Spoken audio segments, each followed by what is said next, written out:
उद्या गणेश विसर्जन.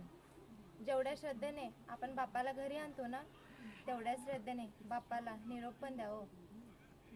पुलावरून, ट्रॅक्टरवरून, गाड्यावरून बाप्पाला फेकू नका. बाप्पाला किती वाईट वाटत असेल. बाप्पा म्हणत नाही मला प्लास्टिकनं, लोखंडानंच बनवा. अहो, मातीनं पण आपल्याला बनवता येतो.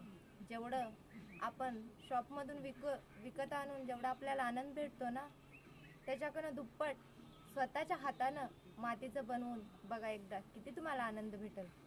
सगळ्या गोष्टी आपण बाप्पाला पिव्वर वापरतो, पण मूर्तीमध्येच कमी पडतो. एकदा फिरायला गेल्यावर बघा बाप्पाची अवस्था कशी असते. एकीकड पाय, एकीकड डोकं, एकीकड मुंडकं पडलेलं असतो. त्या बाप्पाला किती वाईट वाटत असेल. सगळ्यांनी एकदा विचार करून बघा.